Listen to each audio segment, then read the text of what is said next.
Well, good afternoon, everybody, as we begin to filter in here. Everyone's connecting. It's so exciting to have you all join us this wonderful fall afternoon.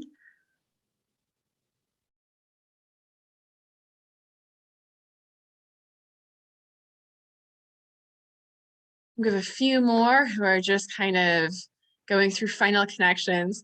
Welcome again to everyone who has just joined us to this beautiful fall afternoon.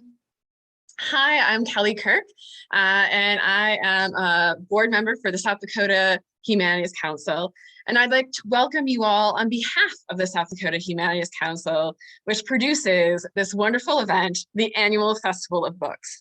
We are so pleased that you have joined us for our virtual 2021 event. We would like to acknowledge, first and foremost, that this program comes to you from ground, which is the homeland of the Oceti-Sakowin, the Lakota, Dakota, and Dakota people. The South Dakota Humanities Council honors and appreciates the Indigenous people who have the longest relationship to this place. Before this event gets underway, I'd like to share a few housekeeping details. We ask that you keep your microphone muted throughout the event to minimize background noise.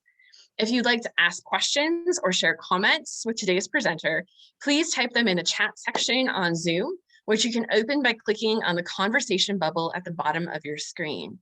We will pass along as many as possible at the end of the session. And if you wish, we will allow you to unmute at the end of this session so you can ask your questions directly. We encourage you to buy books by our presenting authors at your local independent bookstore. Our official festival booksellers are Books A Million and the Birdcage Bookstore and Mercantile, both in Rapid City. You can also buy directly from authors and publishers. Look for links in the chat. To help us continue to improve the festival, we'd appreciate your filling out an evaluation form. We'll share a link in the chat section on Zoom, and we'll also email you a link to the survey at the conclusion of the festival. Finally, you can help keep the festival free by making a tax-deductible donation to the South Dakota Humanities Council. Just visit our website, sdhumanities.org, and click the donate button. This festival would not be possible without the generous support of the numerous organizations and individuals who have already donated and are acknowledged on the back cover of our festival guide. And they are on our website as well. And now, on with the show. This program is called Grasslands Grown, Identity, Environment, and Place. And our presenter is Dr. Molly Rozum, who is the author of Grasslands Grown and the co-editor of Equality at the Ballot Box. She is Associate Professor and Ronald R. Nelson Chair of Great Plains and South Dakota History at the University of South Dakota. A Mitchell, South Dakota native, Rozum earned her bachelor's degree from the University of Notre Dame and a master's and doctorate from the University of North Carolina at Chapel Hill. Welcome, and I will pass on the baton to you, Dr. Rozum.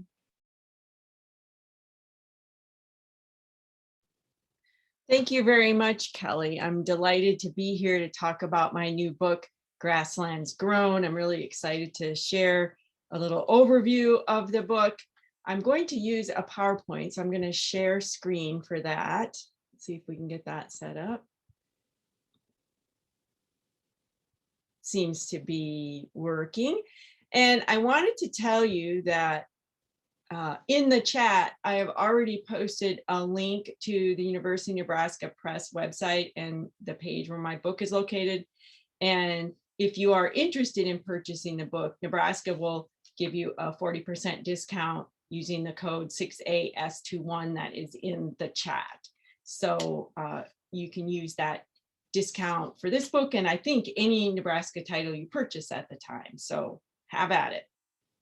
Now today, I'm going to talk through some slides and occasionally read from the text so that you get a sense for the kind of evidence I use and the style of the book. And it's divided into, my presentation is divided into two main parts. One, I'll talk about sense of place, the other regional identity. In the end, I'll talk a little bit about settler colonialism, which I argue that sense of place and regional identity are very much about how generations after settlers, the initial settlers came to the northern grasslands, how they dug into the place and created home out of it and came to terms with the region that their parents brought them to. I basically study a generation of people who were either brought to the northern grasslands as children or who were born there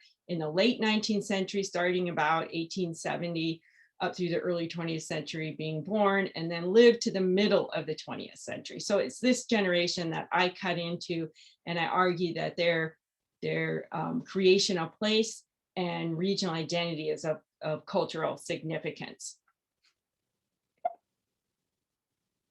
Okay, the first part is sense of place. And this is one of my favorite maps. It's from the National Geographic and in 1983. And I like it because it shows the historic extent of the continent's grasslands, jutting way out into Iowa and Illinois and up to the Northwest in Canada, probably covered about a third of the continent. And the little dots that you see, many of them are places where there is original grasslands habitat preserved. And the first major problem the book addresses is how did settlers over the generations begin to feel at home in the space and environments of the northern grasslands? Now, at the outset, I'll say sense of place is more emotional and centralized in the experiences of the body through the physical senses.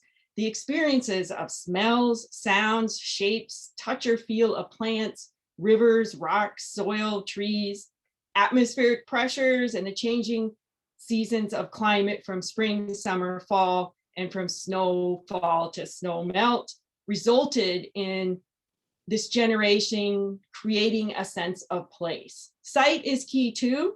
Northern grasslands senses of places are built on the long horizon of sky and earth, but also, and more important, on intimate, incredibly detailed knowledge of the ground level. Outsiders to the place think of it as flyover country and appreciate the beauty and skies and the long horizon, but outsiders have little experience with the daily seasonal details. Now this first person that I'm going to introduce is Nora Brown, and she's from Southern Alberta. She's depicted here, she's one image is with her art school friends, and then a little bit later in the 20th century when she's a middle-aged woman, and you see some of her flower and plant illustrations for a book she wrote called Old Man's Garden, published in 1954. Now, she spent hours and hours on the grasslands as a child. Then she went off to art school and began to paint flowers and the scenes she knew so well by experience. She also researched the meaning of these plants and the meaning they held for herself and for indigenous peoples, especially the Blood and Piegan from the Blackfoot Confederacy, who lived on reserves near her home. Her childhood experience and adult art training resulted in Old Man's Garden. The title is taken from a Blackfoot spiritual being. She wrote the book, illustrated it, and then, as I said, it was published in 1954. Now, the early chapters of the book Grasslands Grown explore childhood experiences on the northern grasslands, the kind that caused her and others like her to take on such a project. Experience such as these. After doing the washing and folding one April, Alice Humphrey, who arrived in Dakota Territory in the 1880s, wrote her mother with an announcement, quote, "The flowers are out." 2 days later, she wrote to ask, quote, "Did Grandma ever see these flowers?" Implying such flowers were new to her. She did not list the flowers by name. The notable inability to name specific flora was not unusual. Individual children created entire folk floral taxonomies for grasslands plants. Wallace Stegner, the writer, never forgot the look of what he later learned were white anemones that appeared in Saskatchewan. He argued, quote, "I could not possibly have found out. Parents did not know, and textbooks did not include grasslands plants." Knowing a plant by the senses and not by formal scientific classification suggests a child's way of knowing. From about the 1870s to the middle of the 20th century, largely on a day-to-day level, animals provided the rhythm, to experience of the grasslands. The pace and habitats or habits of animals propelled by instinct and settler society culture help define individuals' experiences, senses of place and distance. Indeed, often animals taught children about the grasslands environment. Horses and cattle receive the most individualized attention from adults remembering childhood or in childhood letters, such as these. Alice's brother, Hale Humphrey, drew these pictures and endless pictures in the 1880s that sufficed for his own correspondence with family in Dakota and Iowa. One picture he drew included an action scene with a horse in its foal right behind, galloping full speed over the grasslands. The picture reflected one of his letters to his brother Alfred, quote, "The colt is weaned and is running with Pet now. I have made a bridle and harness for her." His sister Alice wrote as if her horse was a pal, quote, "Daisy and I took a ride tonight. She feels splendid and enjoys a gallop as much as anyone." These animals also brought commercial agriculture to the northern grasslands. Intellectually, members of the grasslands grown generation created new narratives in the form of memoirs, histories, novels, and poetry. These sources are used throughout Grasslands Grown. One chapter in particular explores the literary production of this generation. These writings distilled environmental experience. They also explore internal conflicts as these people came to terms with a place that was fundamentally different than the one in which their parents had planned to live. These writings are particularly important because they record a lived experience with native grasslands habitat from a settler society perspective that is no longer possible because that habitat is gone or fundamentally altered. Now, Wilford Eggleston published this book, The High Plains, in 1938. It's a highly autobiographical boys' novel of adventure that relied on his knowledge of growing up in southern Alberta. The novel involves homesteading, farming, drought, murder, romance, and a missing gun. However, the deeper subject is Eggleston's exploration of feelings left over from growing up loving the grasslands environment on a failed homestead dedicated to commercial agriculture. Who was responsible, the novel asked, for the eventual failure of his southern Alberta family farm? His father and mother, the climate, or the Canadian government's environmentally unattuned land policies? The hero of the novel, a suspect old man, a hermit named Sylvester Huck, who did not farm, turned out to be a geologist who had helped mark the border between the US and Canada in the early 1870s. Huck understood the environment, its geology, and its plants. Huck was the man Wilford Eggleston wished he had known growing up when he had so many questions about the place that no one could seem to answer. In the end, the boy, Eggleston's character, exonerates the old man charged with murder. In return, Huck grants half of the settlement he has paid for wrongful imprisonment to the boy, a sum actually paid by the Canadian government to Huck, who uses the money to move his parents to an irrigated farm and himself to college. The broad outlines follow the reality of Eggleston and his family. Another person who's very important to the rise of modern literature, but that a lot of people haven't heard of, is Robert McAlmon. And here he's pictured with his friend Ernest Hemingway. He attempted to write the northern grasslands and settler society into modern literature. He lived much of his youth in eastern South Dakota and Minneapolis. Though he left the region in the World War I years, McAlmon repeatedly drew on his boyhood and youth for his fiction and poetry. McAlmon never achieved fame as a writer, as his friends Sinclair Lewis and Ernest Hemingway did, but they knew him to be a power in Paris, France. Though through an unlikely marriage, he became wealthy and started an expatriate publishing company called Contact. He published his own work in Ernest Hemingway's first book, 3 Stories and 10 Poems, in 1924. He published Gertrude Stein's The Making of the Americans in 1925 and others. One of McAlmon's stories, called A North Dakota Surveying Party, directly confronts the heroic male frontier Western narrative tradition. A frontier survey gang lays railroad tracks across Western North Dakota in a largely homosocial male world. One evening, the men attend a dance where they mix with ranchers' daughters, school teachers, and cowboys. One of the more, quote, brutal men, a known rapist, eyes a school teacher who has that, quote, Scandinavian hip movement, end quote, wondering, what could I get out of her, end quote. Because of the known prior behavior, the men this time do not let the rapists escort the teacher home. The rapists like to approach isolated shacks and ask for a drink of water to gain entry. McAlmond highlighted the phrase "to get a drink" with a quotation marks to suggest the man's common ruse and an unspoken underside of the legendary pioneer Western hospitality. Anyone could stop by for a drink of water or food or for safe harbor during a storm, but danger lurked that had nothing to do with the Indians who the older men in the story told the younger, quote, used to be around here, not more than 10 or anyway 20 years back. You'll be interested to know that the rapist eventually departs to go to Sioux Falls, South Dakota. McAlmond spoke to the reality of many young teachers hoping to launch a career whose shacks would have populated the landscape. He also addressed young male initiation into knowledge of sex generally.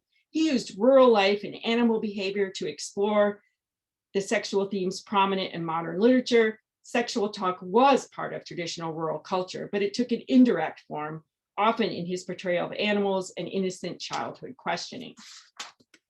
Thurstina Jackson Walters grew up in North Dakota and spent years in Manitoba and Saskatchewan in the transnational Icelandic community shared by the US and Canada.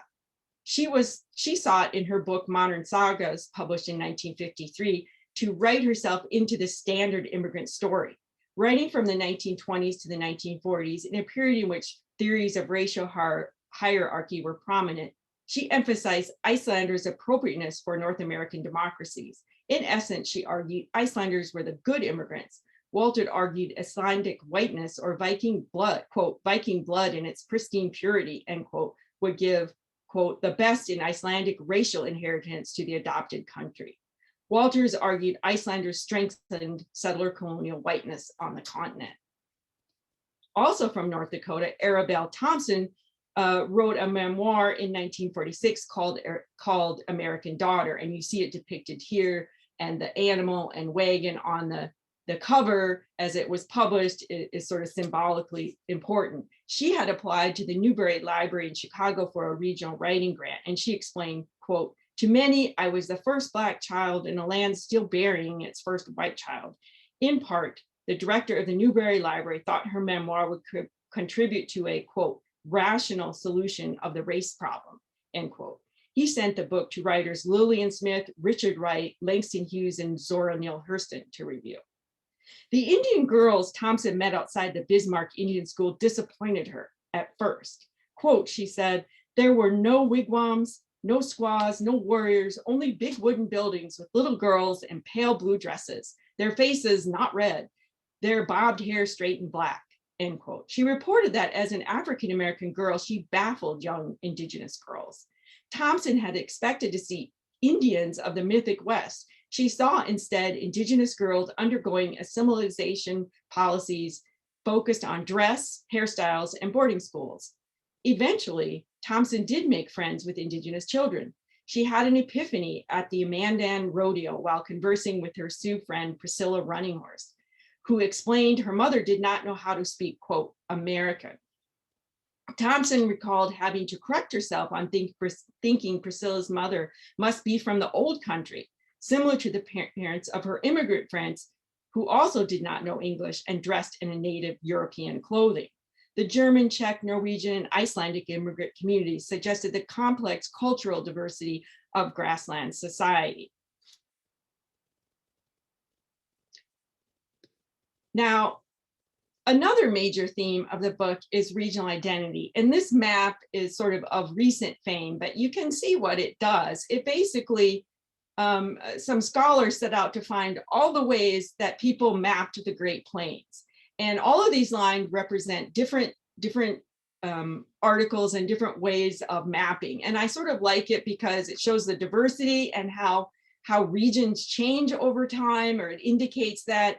And it also really reflects that first map I showed you that showed the native habitat.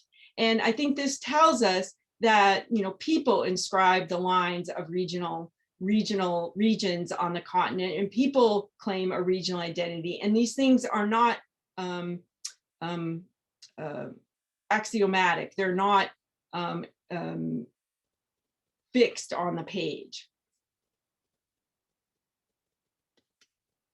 And regional identity is really the second problem of the book.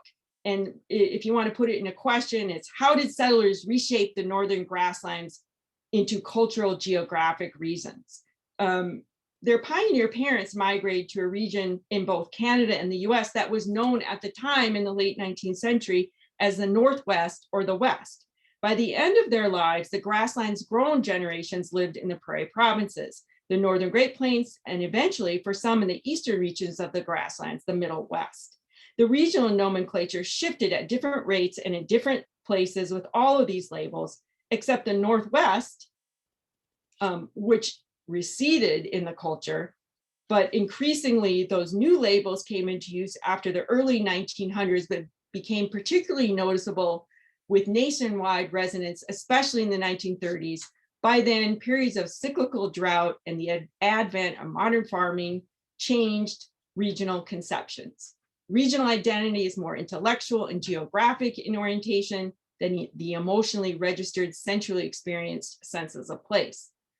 These concepts and environmental and climate differences became clearer as individuals grew up, traveled, and became educated in various professions. So that's sort of general regional identity. Now, this map that you see now was also drawn by Hale Humphrey of Faulkton. This is a Falk County, and he lived at Faulkton. You see it noted by the star there. And as a boy, he was in the process of learning geography, mapping, and how to view the land through lines like the 160-acre homestead and 160-acre preemption lands his parents claimed from the US government. Note the Nixon River prominent on the map. The early settlers renamed the winding river, which indigenous peoples had theretofore called the Snake River. So this is about him acquiring the intellectual concepts he needed, which many of the grasslands grown, obviously through education, would receive, and they would learn about other regions in Canada and the US and the events that happened in them. And this would help build a notion of a larger nation and a larger space. This picture is of Lulu Prickler. One chapter in the Grasslands Grown book follows adolescents as they traveled from the local home place for education and work. Traveling to different locations taught young adults about environmental and regional differences. When Lulu Pickler began attending Dakota Territorial University in Vermilion in the spring of 1889, she also expanded her place knowledge. Her early letters suggest longing for Faulkton. She was a neighbor of the Humphreys. Near the end of the first year, she attended the class picnic and recounted, quote, "We went down to the boat ride on the Missouri, which was not very far distant. Crossing the river, we spent a very pleasant time in Nebraska, while I got some very pretty flowers, which reminded me of the woods at Grandpa's," end quote.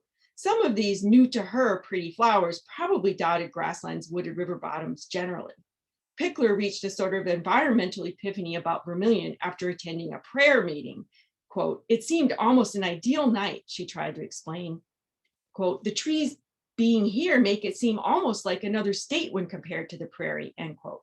More than once she went boating, commenting that, quote, "The river is very nice now and the trees are so pretty and green," end quote. Indeed, the Missouri River allowed for some of the thickest wooded woods within the northern grasslands, much thicker than she would have experienced along the smallish Nixon River at Faulkton, particularly after settlers had harvested the riverbanks.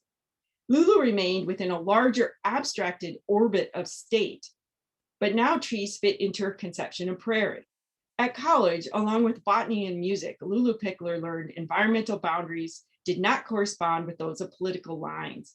Traveling to and from Faulkton taught her about region. Work adapting to the region's environments helped the first generations of settler society know the place better. They saw the grasslands anew under times of drought with adult insight into economic problems. These individuals sought to adapt settler society commercial agriculture to the grasslands on a parallel with creative writers who crafted aesthetic traditions to express the place artistically. Now, I'm going to talk about the writings of George Will, who was born in 1880s Dakota Territory near Bismarck, to show the larger general shift from using the regional label Northwest to the label Great Plains, the shift in time and in meaning behind those labels.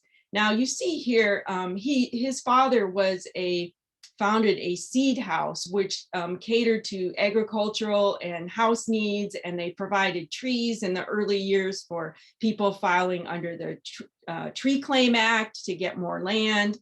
And you'll see he's in the middle there on an experimental corn crop. He raised and hybridized various corn, particularly was interested in indigenous corn varieties grown by the Mandan, Hidatsa, and the Riccara, who were there present in Bismarck and around the area on reservations and still farming.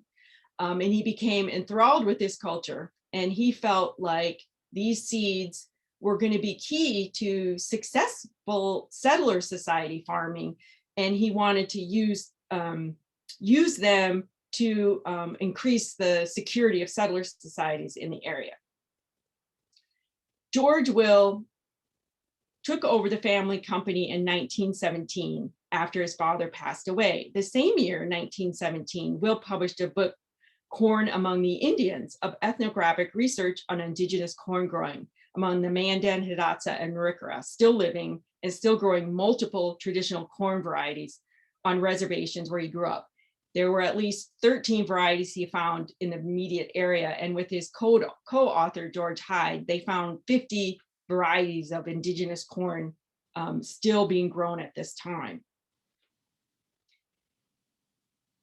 Will would go on to try to convince settler farmers that indigenous corn was key to settler society commercial adaptation to the land. Will claimed in his first annual letter to our customers that, quote, no seed house can serve the Northwest better or more faithfully than can we, end quote.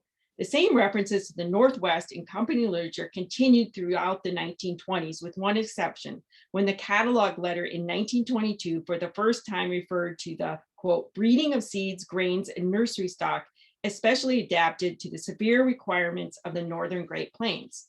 However, for the next 10 years, the Will and Company catalog letter referred only to the Northwest.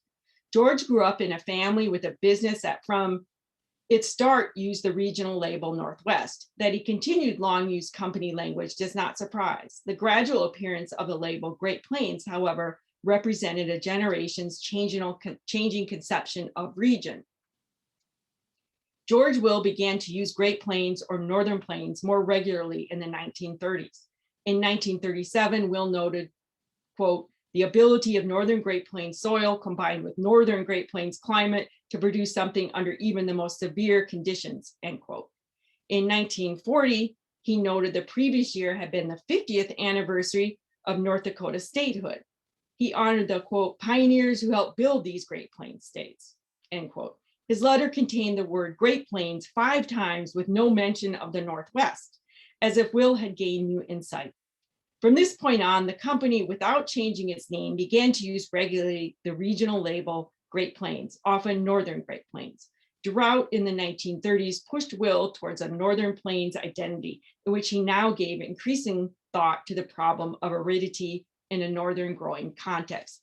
And this image is pretty busy here, but you see here's the tagline down here of Northwest. And by the 1960s, when his son took over the company, you can see they're already using, the son changed the name entirely and focused on Northern Great Plains area.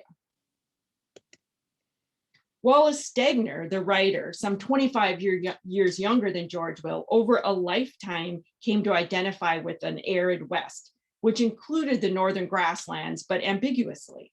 He spent key boyhood years on a Saskatchewan farm.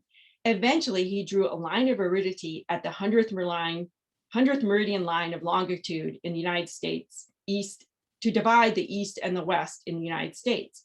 Beyond that line, when annual precipitation fell below 20 inches, agriculture grew precarious. He had learned through research. And this is the fundamental insight that is sinking in settler society, that unaided agriculture will become increasingly precarious the further west you go. Now, many scientists had known this for a long time, but settling into settler society and some of the mitigating effects on northern atmosphere and climate environment has on crops to kind of give them a little bit more moisture, made it confusing for people on the northern plains.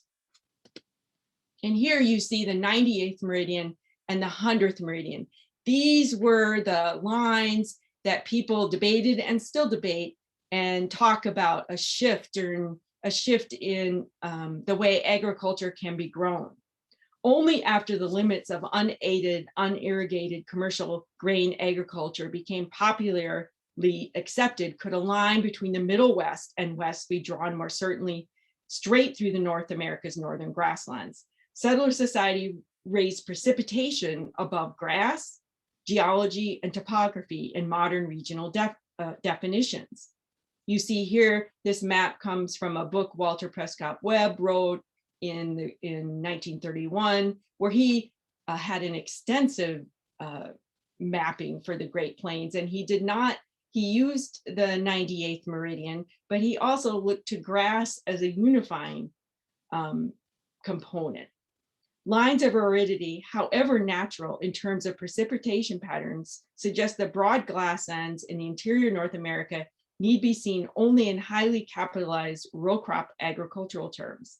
It is this transformation of the grasslands into commercial agricultural land that results in the widespread adoption of the label Middle West in the eastern reaches of the northern grasslands, starting in the early 1900s and picking up in the 20s through the 50s.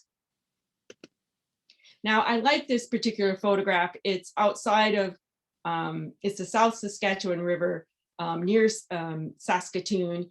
And I like it because this image conveys the sense of place that this generation developed. You see the stooks or shocks that as Americans would call them, Canadians would call them stooks, in the field there ready to be picked up and sold to the market. But you also see grasslands, you see woods, you see the waters of the rivers, the horizon and sky. All of this symbolized this generation's sense of place. And what I mean by that is it was a fusion of grasslands that this generation knew very well from having grown up with native grasslands habitat, but also the grainlands that they came there to produce. And they began to look at these environments as all of the same family, as all combined together.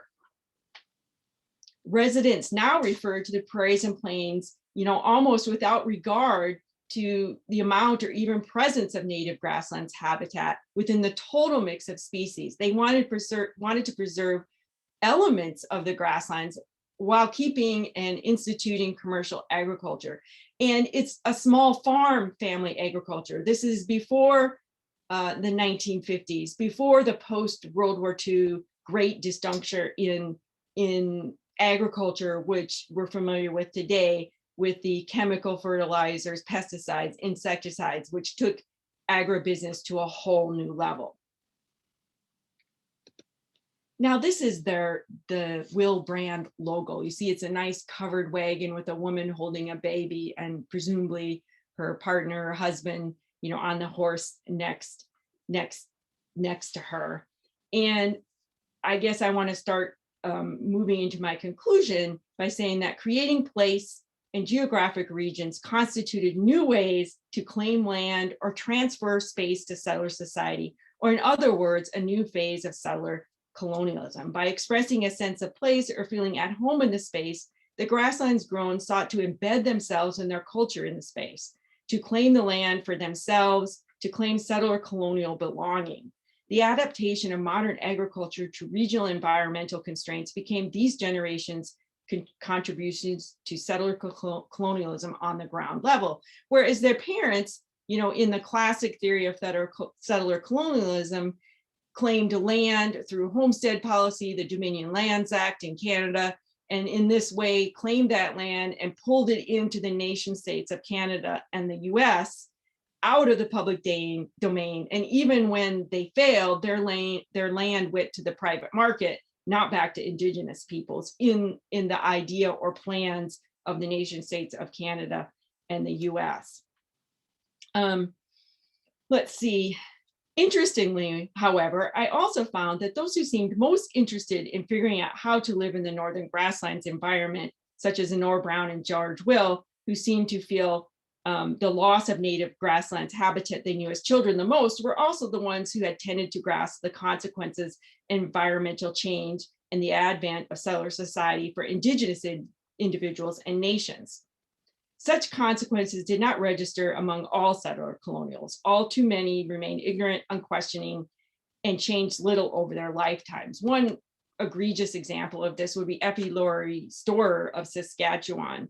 Her ideas seemed to change the least. In 1946, she could still begin an essay on Indian life with the sentence, quote, "Prior to the advent of civilization, our prairies were peopled with thousands of warlike Indians."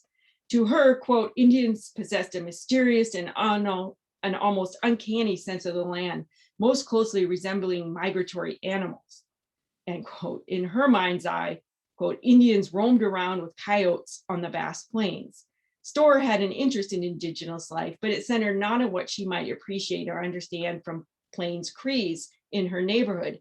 Instead, her interests related to her and her family's roles in civilizing the West, including forced acculturation of indigenous peoples and transformation of Northern Grasslands habitat with commercial agriculture. Indeed, when Effie Laurie Storer wrote of efforts of a Cree woman elder to teach her about prairie plants, she recalled only dislike for wild turnips, and that wild onion gave her bad breath. Even for those like Honora Brown, who you see doing careful illustrations of Native culture, and George Will, who worked tirelessly to convince settler farmers to appreciate indigenous corn, their victories and insight into this whole process and how it affected their neighbors who were in Native nations took lifetimes. They worked their whole lifetimes.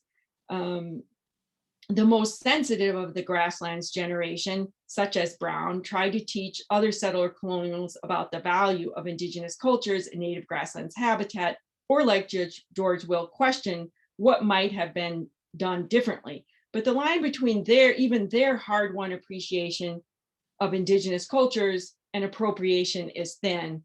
Will, for example, never included indigenous women who were the farmers in those cultures to join his business venture or gave them part of his profits, for example. This map, which is in the book, kind of represents settler colonialism with all its settler society, with all of its lines. The settler colonials created all sorts of regional institutions, including those that collected the papers that I now use to write about their sense of place and regional identity. And I even argue, although this is a transnational study, that their role as settler colonials to create regions of places and embed themselves in the land really kept them concentrated on that project, while they spent less time in this early period trying to differentiate from one another across the international boundary line. That would come as the decades of the 20th century went on. Now we still need to end here with a look at Native nations today and their land base in Canada and the United States. Regional labels that settler societies built claim the space as fully incorporated into the US and Canada. They tried to embed new settler colonial sovereignties in the land. But these new sovereignties and claims to space remain contested by Indigenous nations, then in process of making reservations into the seats of modern Indigenous national sovereignty, which would insist on the US and Canada living up to international treaties and Indigenous rights in the land. As society moved forward into the second half of the 20th century, multiple senses of place and ways of interpreting land and land ownership rights competed. Just a tiny, small indication of the indeterminacy of place and region and its contested nature can be seen in Hale Humphrey's boyhood map of Fulton County. Remember that I showed you earlier. Today, the Indigenous name for the primary river has returned to Snake, and no one even remembers the origin of the name Nixon that settler colonials had tried to embed in the culture. So we see that while settler society is here after several generations, native settler or native peoples and nations are here too. And I guess I just like to conclude by saying, I think that appreciation for the place and growing a sense of place can possibly help chart a way to move forward to better understand each other's cultures. And so I'm going to end it there and end my PowerPoint and take questions.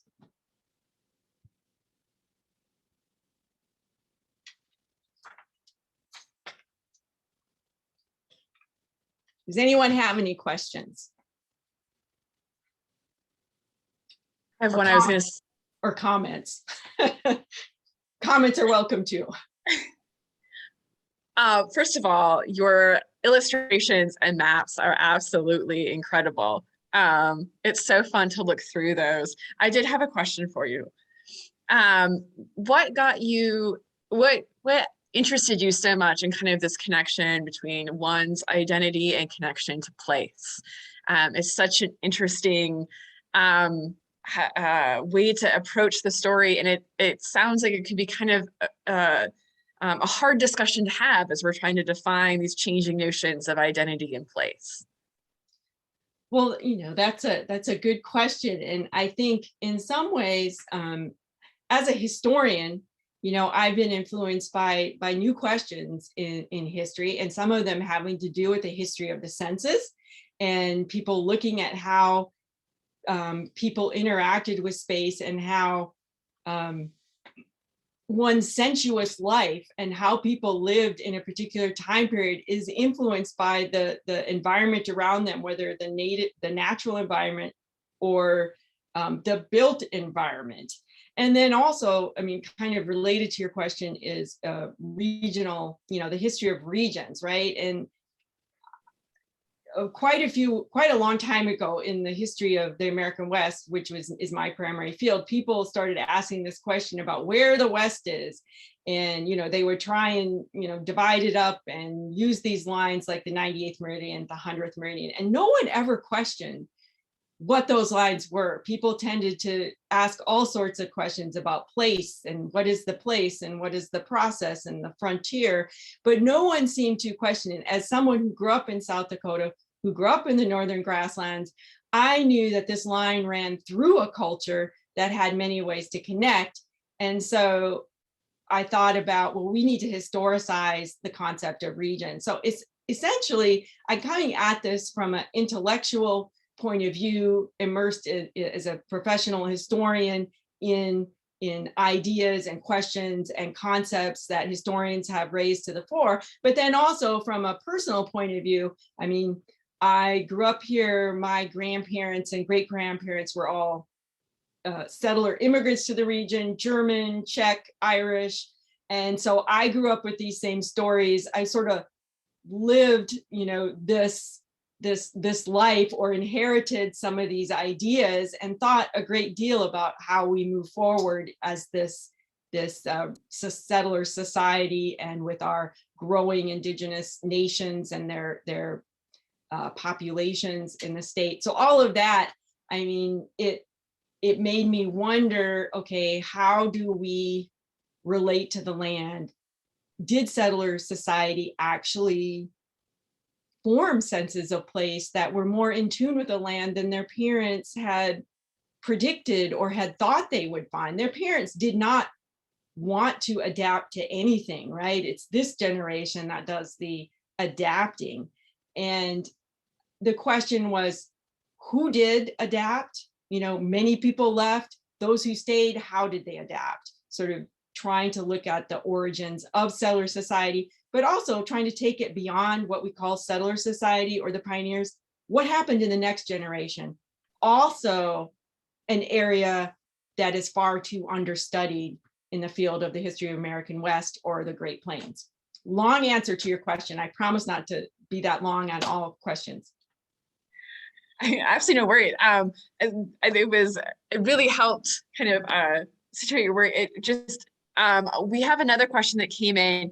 How do you spell the name of the Native nation you stated at the beginning? Is that The Mandan or Arikara or Hidatsa? or is it is it the Pagan? Oh, Piegan, P-I-E-G-A-N. Blood and Piegan, P-I-G-A-N. In America, we talk about the Blackfeet, and they have different divisions. In Canada, they talk about the Blackfoot Confederacy, and they have Blackfoot proper, Siksika, I think, and Blood and Piegan as the part of the Confederacy. It's different ways of talking about the same peoples who actually live across the border, basically, in Montana and Alberta. Well, speaking of this move across the border, were there any specific difficulties in doing kind of a transnational history? Oh, many. I promise not to have a long answer. So I won't give you a long answer, but tackling another nation's history and historiography and myths, the American West, in the short tradition is Canadians Mild West, they do everything wonderfully, and US Wild West Americans are prone to violence, and of course that's all exploded by modern historians of Canada and the US. But wading through different ways of telling history, doing the historiography, learning different national systems right across the border, it was a slow process, many starts and restarts. And I find it even interesting because this book has been brought out by University of Nebraska Press and both University of Manitoba Press. And the way they identify or how on the back of covers, the way you locate books. I just got to make sure I get this right here.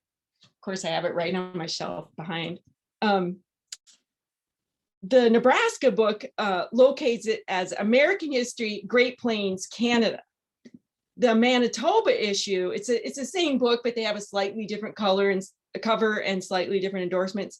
They locate it as Environmental History and Cultural History. I mean, that right there tells you that the fields, while they're overlapping, the way they write about the place, the way they talk about it is very different. And so lots of challenges, not to mention doing research. I mean, I probably spent a year on the road, at least, not counting follow-ups, doing my initial research, traveling from archive to archive across Manitoba, Saskatchewan, and Alberta, Montana, and the Dakotas. It's a huge space to get across. So, but it made it more interesting, right? It made it, you could see things about America and the Canada just by their differences. Although in the end, of course, I argue that their sense of place is sort of overwhelming in this period. Wonderful. I think we have time for just one more question. If others have come through, or if anyone else would like to unmute and ask a question. Yeah, someone please unmute.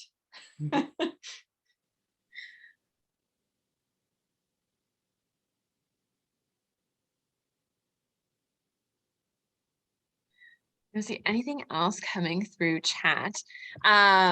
If there, I guess, was a final thing you kind of like to leave your readers or your listeners with, is there kind of a final takeaway from your book or anything else you'd like to say? I guess I feel like this, one of the lessons of this book is for us to think about what we've inherited as far as stories and attitudes and opinions of settler society. It's mostly focused on settler society, although I try to bring in the relationship to Indigenous nations and how, what's happening in their communities as well. But I think it's incredibly important for us to be thinking about our relationships historically so that we understand where we are today. And so that's been one of the benefits for me of doing this book, is really thinking about those issues. And I just want to thank everyone for coming and listening to this, to my presentation. And Kelly, of course, my friend Kelly from Black Hills State University, for helping to make this happen and introduce me.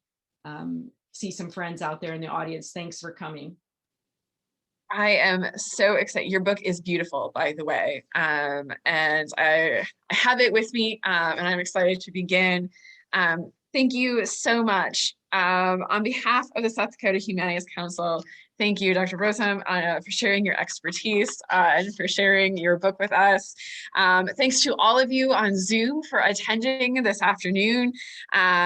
Don't forget to visit our website, sdbookfestival.com/virtual, for more great programming to come through the virtual 2021 South Dakota Festival of Books, and enjoy the rest of your Sunday afternoon. Thank you so much. And let me just add again, I put there's a discount code in the chat for University of Nebraska Press. If anybody's interested in buying the book, don't buy it full price, buy it at 40% off.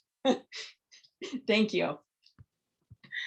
Thank you. I'm going to put that back in the bottom of the chat just in case anyone would like to. There we go. Yeah, the code is 6AS21. If 6AS21, if you go to University of Nebraska Press website. Thank you. Thank you. Bye, Kelly. Bye.